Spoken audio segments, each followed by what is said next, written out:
Well, 305 passes later, and Jalen Hurts has finally thrown his first interception of training camp. But it's Darius Slay's reaction to the pick that has me confident in Hurts' resilience. Plus, Saquon sits out, but Gainwell steps up in a big way. A wide receiver trade target hint that might have just dropped. Oh, and are you finally ready to watch Cooper DeJean? Thomas Mott, this is the Thomas Mott Show.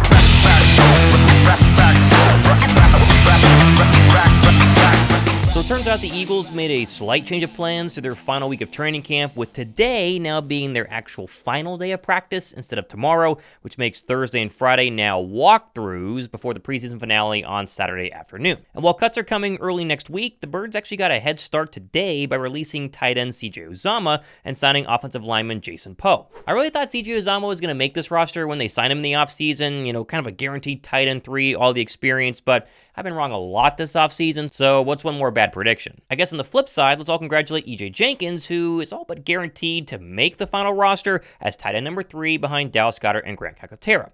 Now yesterday, Saquon Barkley was getting some work done on his lower back and legs during practice before heading inside, not to be seen again. A lot of people were wondering, is he injured? How bad is it? Oh no, doom and gloom. Well, he did sign some autographs on his way in yesterday, which told me that he was fine, and today he did dress and go through individual drills, but did sit out of all team activities. However, he wasn't on the final injury report, so it's obviously not that serious, and now the Eagles are calling it a load management day along with Dallas Goedert, so he's fine. Don't panic on Twitter. Thumbs up for that. The good news is that Kenny Gainwell filled in really well today for Saquon Barkley, making a tough grab in the back of the end zone for yet another touchdown during red zone drills, which Hurts parlayed into a pretty strong endorsement of Gainwell's potential in 2024. We had that drive. I think that was a 2-minute drive where he literally caught every ball, and then he made the unbelievable catch in the corner.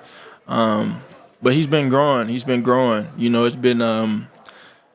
of surreal just thinking back and saying, man, Kenny's on his 4th year, and he came in and you kind of get to see someone grow into where they are, and he's a hell of a player. He's really epitome of a team-first guy, embracing his role and attacking that with all of his might, and I'm excited to see what type of year he has. Still, though, it's Saquon's running back room. He's going to be the engine that takes this rushing attack, hopefully, to the next level. Yet at the same time, his mentorship is going to play a massive part in both the progress of the aforementioned Gainwell, but also rookie Will Shipley. Shipley even noted yesterday just how great of a mentor 26 has been through the past couple of weeks of training camp. Just listen to this. Really good stuff here from Saquon to Will Shipley. He wants to be the best, and that's how he carries himself. Through meetings, outside of football, all in the facility. It's how he does things, and that's what I've noticed, from just since the very first time I talked to him. Shooting me a text right after I got drafted. He loves being the best at everything he does, and that's a great thing to carry. So, just his mindset and how he attacks things, his competitive nature. I think that's what essentially separates a lot of people is how competitive are you? How much do you hate losing? Now, in case you've been living under a rock, the big storyline that the media has really latched onto throughout the entire training camp period has been Jalen Hurts' interception-free streak. For 15 straight practices, 305 straight passes, he has not thrown a single interception, which culminated in my former boss, Nick Wright, saying on First Things First just how bad it is that Jalen Hurts is not throwing picks during training camp, and then doubled down yesterday on his YouTube show. You don't want a guy throwing a pick every day at training camp, and you don't want a guy who's thrown none at training camp. I don't think it's everything, but I don't think it's nothing. And again, people can make fun of me for this. They asked me on the show, what's the right amount of training camp interceptions? And I said, I don't know, probably how many Mahomes has thrown. Well, Nick, guess what? Time to jump back on the Hurts hype train. He finally came through for you. Jalen Hurts has thrown his first interception of training camp on the last day of training camp.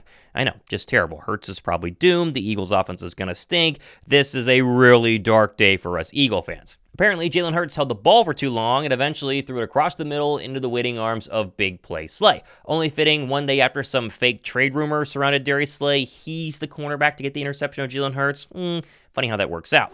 That's normal. Yeah, I'm 12 years in. I've been intercepting quarterbacks for a long time. Some of the great ones. So it was good. It's fun. What did you see on that play? Looked like you. Just a little late. Looked like you baited him. Yeah, I baited him. That's it. I know how to bait Hurts. You know what I'm saying? I made him feel like he was open, and I'm like, nah, he ain't. That was it. Just a little bait. Threw a little rod out there and just reeling in. Did Jalen say anything to you after? Nah, he don't like to talk to me when I pick him off. He get kind of mad at me a little bit. And then, in his true competitive form, Hurts was quick to throw a little jab back right at Slay at the end of his presser today. This is pretty funny. They say anything to you after the pick? Nah, I told him about time.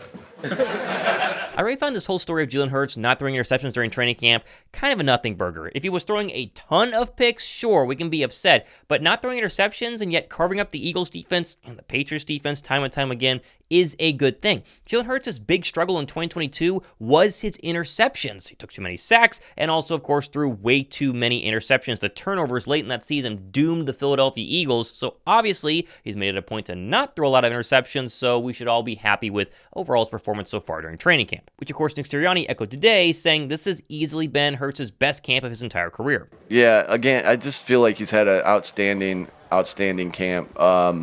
And I'm really excited about where he is, just in complete control of the offense, delivering accurate balls, protecting the football. He's had a really, really outstanding camp. Taking what the defense gives him, whether that's pushing the ball down the field like you saw yesterday with a deep shot to AJ, or checking the ball down to Saquon like he did yesterday as well. So. Just what an unbelievable camp he's had. I'm really excited for his year. The truth is, nobody has any clue how good Jalen Hurts is going to be, or any NFL player at this point during training camp, but I think we can at least look at the signs so far of the past 16 overall training camp days over the course of the past 4 weeks and say Hurts is going to have a very, very good season. I feel very confident it's going to be his best season yet. Sure, there'll be ups and downs. That's what happens when you play in the National Football League, but it's nothing it sounds like the QB1 is not ready to handle. It's about how you handle frustration, It's about how you handle these moments. It's like everything you do is about how you respond to it. And so we want to be a team that responds to adversity the right way. We want to be a team that embraces certain things because we know that it's going to propel us forward. We know that there's purpose behind that friction. We know that there's purpose behind that frustration. And so learn from it. You may have wanted to do something better. Maybe someone didn't communicate something good enough. Coach Doug tells us all the time, I didn't tell you what I should have told you right there. I take that. And then there's times where I do the same thing to him and whatnot, or to my guys, O-line receivers, whatnot. So it's just a thing of embracing the journey, and trusting the process and trusting your work. I think the bigger story the past couple of days, though, besides Jalen Hurts throwing an interception today, has been the play of the Birds' defensive line, which apparently, according to reporters, produced at least 5 simulated sacks today during Team 11-on-11 drills. The unit has really started to kind of find their stride as camp comes to a close, which is a very, very good thing. And while I still think the key is going to be if Jordan Davis can actually be good this year, I think he's going to be, but we don't really know. His D-line coach, Clint Hurt, did tell the media he thinks Davis is primed for a breakout season. I mean, the kid wants it. And a lot of time with young people, you got to be patient. They don't always understand it right away. And I always use learning BG's story when I got here.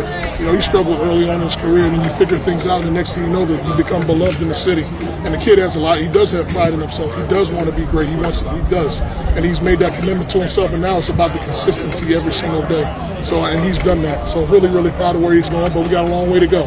So let's just keep challenging him to do that every day. Now, in some other defensive news, how about this? Cooper DeJean just told reporters today he will play in the Birds' preseason finale this Saturday afternoon versus the Minnesota Vikings, and what is actually going to become his first in-game action on a real football field since November of 2023.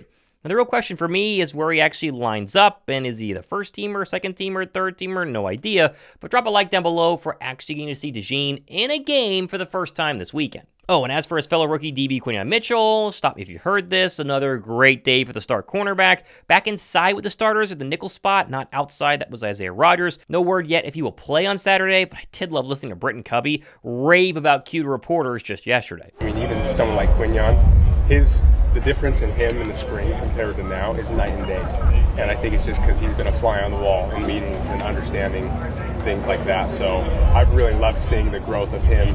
And Cooper too, but he's just been injured, so I haven't been able to see him too much. Cooper's goofy. He's quiet, but not because he's shy. And so he'll say something under his breath, that's like hilarious, but like you don't know if he's being shy or if he's just like that's his demeanor, you know what I mean? So I sit by him in meetings and I hear all his little subtle comments. It's pretty funny. Lastly, I've been staying on wide receiver 3 watch after ESPN's Tim McManus said the other day he expects the Eagles to make a move, and while they obviously haven't, and this is probably nothing, Carolina's wide receiver trade target Adam Thielen did not practice today and instead watched in gym clothes. Again, I'm not saying this is something, I'm saying it's probably nothing, but if they were going to trade him, they wouldn't want him practicing, so you get where I'm going with this. Again, it's probably nothing, but hey, it's an update. Smith, though, did have a pretty solid day. Seems to be stacking them together the past couple of days. Making the roster, I think, on the final 53 is going to be tough for him, but he's just finally getting healthy and maybe will blossom into something really special when he starts out on the practice squad. And myself and Josh Davis, we have a Wednesday link live tonight. We're going to go ahead and open up our 2 fantasy football leagues. Ton of success with these last year. A bunch of you guys have been wondering. We're opening up your ability to go ahead and get in those leagues tonight, so join the live stream to see how to do that. Plenty more stuff happening as Philadelphia marches towards the final preseason game, and of course, Week 1 versus the Packers, almost 2 weeks away. I'm Thomas Mott. This has been the Thomas Mott Show.